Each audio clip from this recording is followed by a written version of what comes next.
Hi everybody, welcome to our Google Classroom first hour. Right here we're going to be talking about how to access information, and in my first hour, which is very much the same as all my other hours, everything shows up in the stream here. But I have things organized under classwork. So in the first unit we had a number of things that were right there for Unit 1.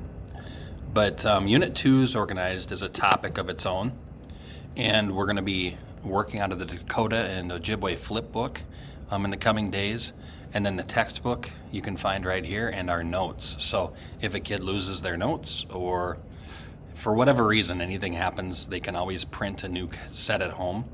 I always tell them that they get one copy, and unless the emergency is the emergency of all emergencies, they get one copy. So because it's like 10 or 12 pages, it's a lot. So back to back, so it's a lot of paper. But and we have 165 kids, I want to say, with 5 classes. So, but everything's there.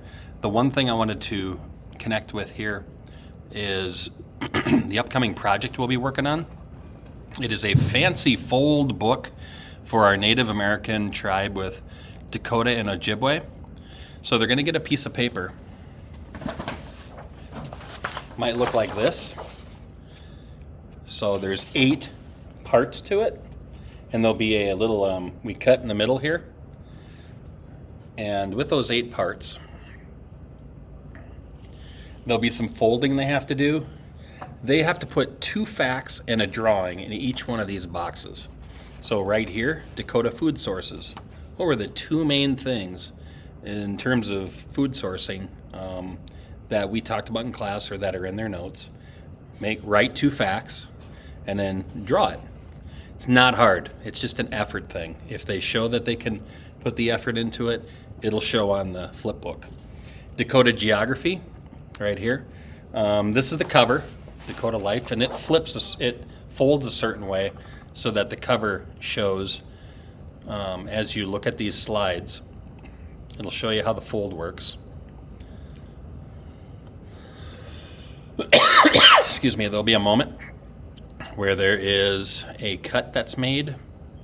You can see 4 things that are on that slide. Label it exactly as it is, and it's already labeled here on this one.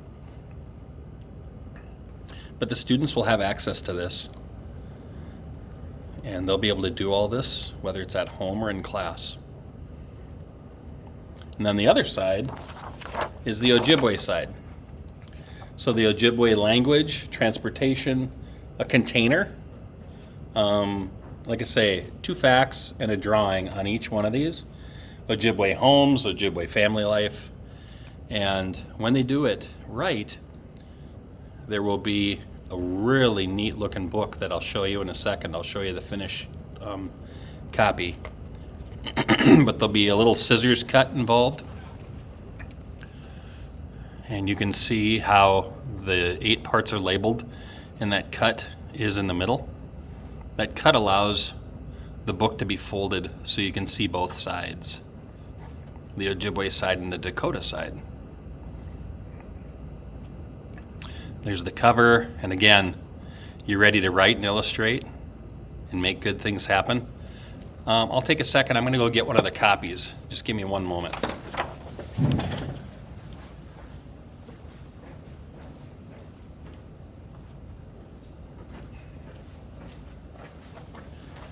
So right here, this is a completed book.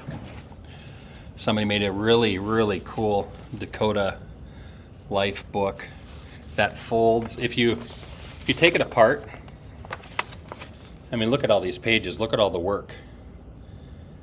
And then this is the Ojibwe side. Okay. And the reason for this cut in the middle is this is how you get the really fancy folds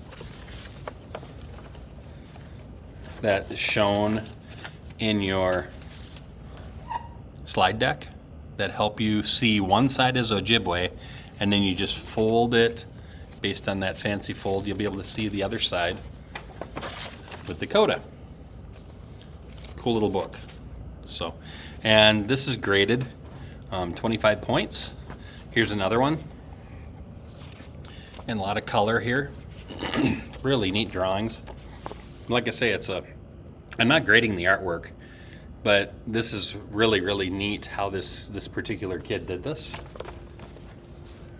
And then you can check out the Ojibwe side. It's pretty neat. So if you have any questions, I'm around, but there's going to be a lot of time in class the next couple weeks to work on these. And then when they're done, they'll be graded and they'll be handed back so they can use it to study for the test. It's really a neat thing, you know, if you're writing about things, if you're researching things, and you're making a book like this, it really helps retain that information for the upcoming test. So if there's anything I can do to help, let me know. Otherwise, thanks for watching.